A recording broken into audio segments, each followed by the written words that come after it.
আচ্ছা, আমি এখানে শহীদ মাসুম মিয়ার ফ্যামিলি মেম্বারদের দেখতে আসলাম, ওনার কবর জিয়ারত করলাম।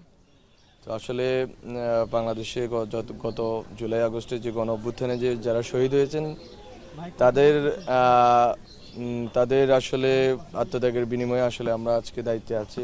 আমি আজকে একটি গভর্নমেন্টের মিনিস্ট্রিয়াল রোলে আছি। আর বাংলাদেশ দ্বিতীয়বার মতো মুক্ত হয়েছে, স্বাধীন হয়েছে। তো আসলে আমি মনে করি যে আসলে আমাদের যেই ঋণ আছে শহীদদের প্রতি, এটা আসলে আমরা শোধ করতে পারবো না, কিন্তু আমরা তাদের সাথে সম্পর্কটা রক্ষা করতে পারি, তাদের পরিবারের সাথে সম্পর্কটা রক্ষা করতে পারি। তাদের যে স্পিরিট আছে, যে স্পিরিটের কারণে আওয়ামী লীগ সন্ত্রাসীরা তাকে, আমি শুনতে পেলাম ওনাকে হচ্ছে মেরে ফেলছে, লিঞ্চিং করে, মব লিঞ্চিং করে মেরে ফেলছে, সবাই মিলে একসাথে পিটিয়ে। তো আমার কাছে মনে হয়েছে যে এটা এইভাবে যে সন্ত্রাসী কায়দায় খুনগুলো হয়েছে এবং নিপীড়নগুলো হয়েছে এবং আমাদের এখনও কয়েক হাজার আহত এখনও হাসপাতালে আছেন, বিভিন্ন জায়গায় তাদের সুস্থ হতে আরও সময় লাগবে, দীর্ঘ সময় লাগবে। তো আসলে এই যে আত্মত্যাগটা আসলে বাংলাদেশের রাজনৈতিক যে ভবিষ্যৎ, এই ভবিষ্যৎ নির্মাণের ক্ষেত্রে আমাদেরকে মনে রাখা উচিত যে এই আত্মত্যাগটা ছিল মূলত বাংলাদেশে নতুন একটা রাজনৈতিক বন্দোবস্তের জন্য, যাতে এই নিপীড়ন, এই অত্যাচারগুলো না থাকে এবং রাজনৈতিক যে সংস্কৃতি আছে সেই সংস্কৃতিতে যাতে এই মারপিট, সন্ত্রাস, চাঁদাবাজি এগুলো না থাকে। তো শহীদদের এবং আহতদের আত্মত্যাগের এই যে চেতনা আছে, যে স্পিরিট আছে, এটাকে যাতে বাংলাদেশের জনগণ ধারণ করে, বিশেষ করে রাজনৈতিক দল এবং দলের নেতৃবৃন্দ ধারণ করে, এটা আমরা আশা রাখি। এবং আমরা জানি এই যারা শহীদ হয়েছেন, আহত হয়েছেন, এখানে যারা অপরাধী আছে তাদের বিচার কার্য শেষ করে যেতে পারি। পুরোটা হয়তো শেষ করা সম্ভব না, বিচার কার্যের আমাদের যে আদালতের যে বিচার প্রক্রিয়া আছে, এই বিচার প্রক্রিয়াটা অনেক দীর্ঘসূত্রিতার। যে আমরা চেষ্টা করব ট্রাইব্যুনাল এবং আরও বিভিন্ন মাধ্যমে যেখানে যেখানে মামলা হয়েছে আমরা চেষ্টা করব মামলাগুলোকে চালিয়ে যাওয়ার এবং শহীদ পরিবারগুলো যাতে বিচার পায় এটা নিশ্চিত করার চেষ্টা করব।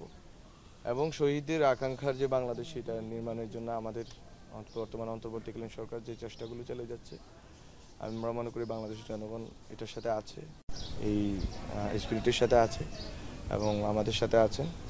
এবং রাজনৈতিক দলগুলো যদি সর্বোচ্চ সহযোগিতা করে এবং সদিচ্ছা প্রকাশ করে সবাই মিলে, তাহলে আমরা মনে করি যে আমরা একটা নতুন বাংলাদেশ গড়তে পারবো।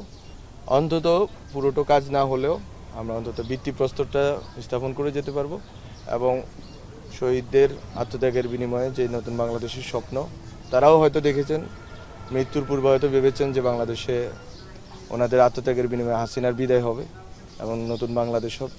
আমরা মনে করি সেই স্বপ্নটা বাস্তবায়ন করে যাওয়াটাই আমাদের একমাত্র লক্ষ্য হওয়া উচিত।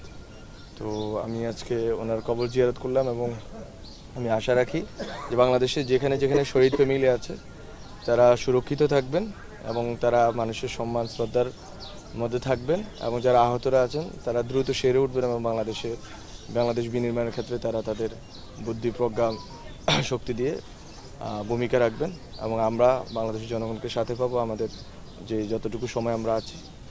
তো এতটুকুই বলা ছিল আজকে। নিউ ইয়র্ক টাইমসের রিপোর্টটা কি এটা তো নিউ ইয়র্ক টাইমসের রিপোর্টের আমাদের কাছে যেটা স্পষ্ট হচ্ছে যে বাংলাদেশে আসলে ওনারা বলতেছেন যে এখানে একটা চরমপন্থা বা উগ্রপন্থার সুযোগ তৈরি হয়েছে নতুন যে পরিস্থিতির কারণে, হাসিনা চলে যাওয়ার কারণে। আমরা মনে করি যে এটা সুযোগটা নিতে দেওয়া হবে না। এটা আমাদের সরকারের পক্ষ থেকে অবস্থান আছে, এই সুযোগ কাউকে নিতে দেওয়া হবে না।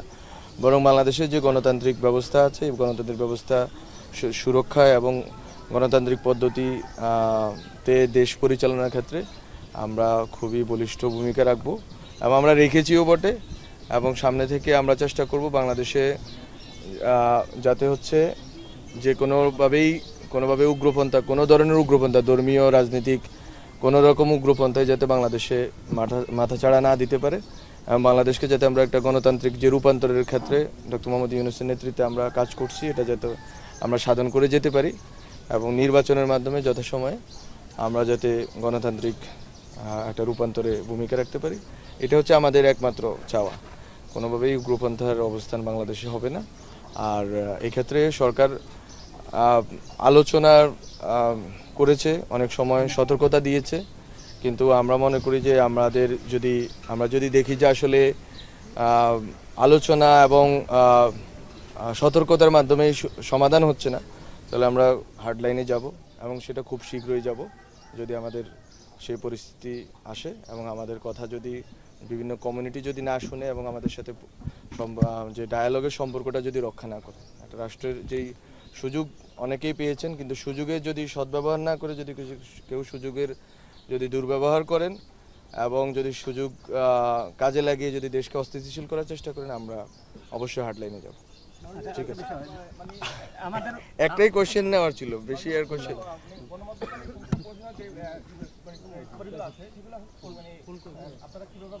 আর এর সাথে সেটা- মফস্বল কিন্তু খুব বঞ্চিত হয়। না, মফস্বল এবং ওখানকার আপনাদের যে শহর অঞ্চলের এগুলো নিয়ে বিস্তৃত বর্ণনা আছে, লেখা আছে। মাত্র তো এটা আসলো যে সংস্কার যে কমিশনের পর্যালোচনা এবং তাদের প্রস্তাবনা, আমরা এটা স্টেক হোল্ডারদের সাথে বসে আমরা এটা আগাবো এবং আমরা যতদিন আছি এর ভিতরে আমরা চাইবো যে কিছু গুণগত সংস্কার করে যাওয়ার জন্য। আজকের জন্য এটা। ধন্যবাদ। মাইক্রোফোন গুলো নিয়ে নাও, মাইক্রোফোন গুলো।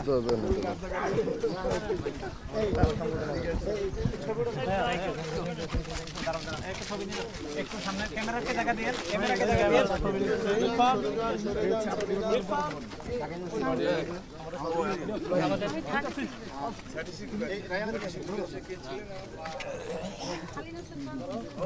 রায়হান এদিকে ফিরতে হবে। একটু চাপ দিয়ে পিছনে থেকে রায়হানের ধাক্কাটা পিছনে।